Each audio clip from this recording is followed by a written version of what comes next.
প্রথমে একটু জোরে ছাড়ে যখন দেখবো যে গাড়ি রওনা করতেছে যাচ্ছে আস্তে আস্তে হাঁটা শুরু করছে ওইটা আমি একটু ধরে রাখবো 5-7 ফিট যখন গাড়িটা যাবে যখন রানিং হয়ে যাবে ওইটাই আমি সম্পূর্ণ ছেড়ে দিই তাই না সম্পূর্ণ ছাড়বো একটু বাকি রাখা যাবে না কিন্তু অনেকে কিন্তু দেখি যে অল্প একটু ছাড়ার পরে বাকি রাখার পরে আবার অ্যাক্সিলেটার দিচ্ছে তাহলে কি হচ্ছে এটা আওয়াজ করতেছে কিন্তু এ এবং সি এক জায়গায় করা যাবে ক্লাস পেলে চলে যাবে সম্পূর্ণ ক্লাস ছেড়ে দেওয়ার পরে হলো অ্যাক্সিলেটার দিব অ্যাক্সিলেটার কতটুকু দিব মানে আমি ফার্স্ট গিয়ার থেকে আমি সেকেন্ড গিয়ারে যাব স্পিড একটু হলেও স্পিড কি করতে হবে বাড়াইতে হবে যাতে আমি গিয়ারে বেশি নিব না আমি 2 নম্বর গিয়ারে যাব তাহলে আমার কি করতে হবে স্পিড বাড়াইতে হবে আমি ওই গিয়ারে যদি যে স্পিড আছে 1 নম্বর গিয়ারে ওই স্পিডে যদি আমি 2 নম্বর লাগাই তখন কি হয়ে যাবে গাড়ি জাকি পারবে বন্ধ হয়ে যাওয়ার সম্ভাবনা থাকবে যারা বাইক চালান তারা জানেন তাই না এই জন্য একটু হলেও স্পিড বাড়াইতে হবে স্পিড বাড়াইলাম এখন আমি 2 নম্বর নিব ফুল ক্লাস করে ফুল বামে নিচে অনেকে গিয়ার দুয়ে লাগাইতে গিয়া চারে লাগাচ্ছেন আপনি মনে লাগাইছিলেন তাই না দুয়ে লাগাইতে গিয়ে চারে লাগাচ্ছে আমরা হয়তো আগামী সপ্তাহ থেকে কিন্তু 3-4ও চালাবো কিন্তু আমরা তো এই যে পর্যায়ক্রমে আপনাদের কিন্তু রাউন্ডও কিন্তু আস্তে আস্তে বাড়বে মনে করেন না যে আপনাদের 2 রাউন্ডই শেষ এটা না কিন্তু আমরা 5টা 7টা 10টা করে রাউন্ড দিই পর্যায়ক্রমে এখন যেমন ধরেন এই সময়ের ভিতরে যে 2টা করে রাউন্ড দিচ্ছি আর 4-5 দিন পরে যখন আরেকটু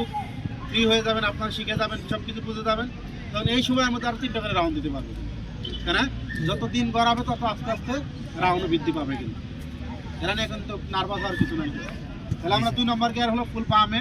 নিচে ফুল বামে চাপতে হলো নিচে দিই এরপর ক্লাচ ছাড়বো অ্যাক্সিলেটার দিই আমি একটা সূত্র আপনাদের বলছিলাম যেটা একটু মুখস্থ করার জন্য বলছিলাম যে অ্যাক্সিলেটর 1 নং হতে 2 নং গিয়ারে যাওয়ার পদ্ধতি খাতা আছে খাতা কলম আছে এখানে আচ্ছা একদম লেখা শুধু 1 নং হতে 2 নং গিয়ারে যাওয়ার পদ্ধতি অ্যাক্সিলেটর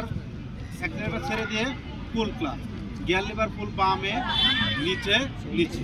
আস্তে আস্তে ক্লাচ ছাড়বো অ্যাক্সিলেটর কয় নম্বরে গেলাম 2 নম্বরে আবার নিচে লিখবেন 2 নং হতে 1 নং ফিরে আসার পদ্ধতি হালকা ব্রেক করবো কি জন্য যত গাড়ি স্পিড আছে তাই না গতি কমাইতে হবে গিয়ার কমাইতে হবে আমার হালকা brake full clutch gear lever full বামে উপরে আস্তে আস্তে ক্লাচ ছাড়বো মরবো আর স্টিয়ারিং হুইল অনেকে এইভাবে ধরতেছেন এখনো ধরতেন আমি বারবার বলতেছি অনেকে আবার এরকম করে দিচ্ছি এরকম করা যাবে হাতের এই তালু দিয়ে ঘুরাবো হাতের এই অংশতে স্টিয়ারিং হুইলটা ফুল এভাবে কুইক ঘুরাবো হাতও ঘুরবে স্টিয়ারিং হুইলও ঘুরবে অনেকে আবার দেখতেছে হাত শুধু উপর দিয়ে করে স্টিয়ারিং হুইল ঘুরে না কিন্তু এগুলো করা যাবে স্টিয়ারিং হুইল সহ হাত ঘুরবে কিন্তু কুইক এদিকে ঘুরাবো আর হাত যেদিকে ঘুরবে তার অপোজিট সাইডে কি বলছি 80% তার হবে আর যদি আমি ডানে ঘুরাই তাহলে বাম পাশে আমি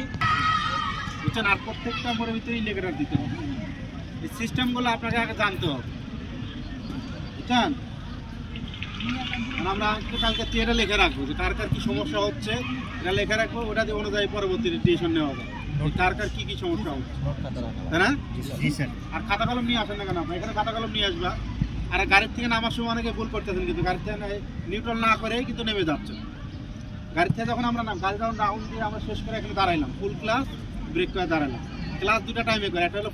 ফুল ব্রেক করার সময় ক্লাস করতে হয় আর একটা হলো গিয়ার পরিবর্তন করার সময় কি করতে হয় ক্লাস করতে হয় আমি ফুল ক্লাস ব্রেক করে আসতে দাঁড়াইছি ক্লাস ছাড়া যাবে আগেই ছাড়লে কি হবে গাড়ি বন্ধ হয়ে যাবে অনেকে কিন্তু আবার এটা ভুল করে ফেলান সঙ্গে সঙ্গে ছেড়ে দেন ছাড়া যাবে না ফুল ক্লাস আস্তে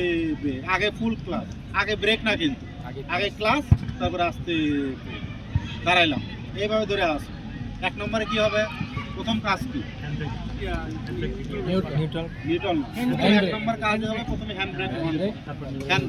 হ্যান্ড ব্রেকও বলে অনেকে পার্কিং ব্রেকও বলে 1 নম্বরে হ্যান্ড ব্রেক অন 2 নম্বরে কি করবো গিয়ার নিউট্রাল করবো এখন 2 নম্বরে থাকলেও উপরে দিব 1 নম্বরে থাকলেও নিচে দিব হালকা করে তাই না 2 নম্বরে হলো গিয়ার নিউট্রাল 3 নম্বরে কি করবো হালকা করে ক্লাচ ছাড়বো হালকা না তখন জোরে ছাড়লে সমস্যা নেই তখন যদি আপনি জোরে ছাড়েন সমস্যা নাই কি জন্য সমস্যা নাই গাড়ি এমনিতে বন্ধ হবে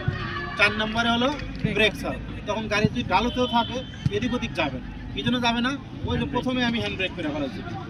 5 নম্বরে হলো কি করবো বন্ধ করে ফেলবো তারপরে বের হয়ে যাবে এইভাবে সিস্টেম অনুযায়ী কিন্তু করতে হবে এই আসার তখন এসে জিজ্ঞাসা করবে ওরা কিন্তু এভাবে বলবে কিন্তু গাড়িতে উঠবেন কীভাবে নামতে হবে কীভাবে সিট বেল্ট লাগাইতে হবে ওরা কিন্তু এগুলো সব কিছু পর্যবেক্ষণ করবে এত সহজ না কিন্তু আমরা কিন্তু ওগুলো তো দেশ বিদেশ ওদের মধ্যে ফ্রিতে লাইসেন্স পাবে। না আপনাদের হলো লেভেল 3 দক্ষতা একটা এনএসডি এর প্রধানমন্ত্রীর কার্যালয়ের একটা সার্টিফিকেট পাবে লেভেল 3। ওদের সাথে কিন্তু আপনাদের তুলনা করা যাবে না। আপনাদের হিসাব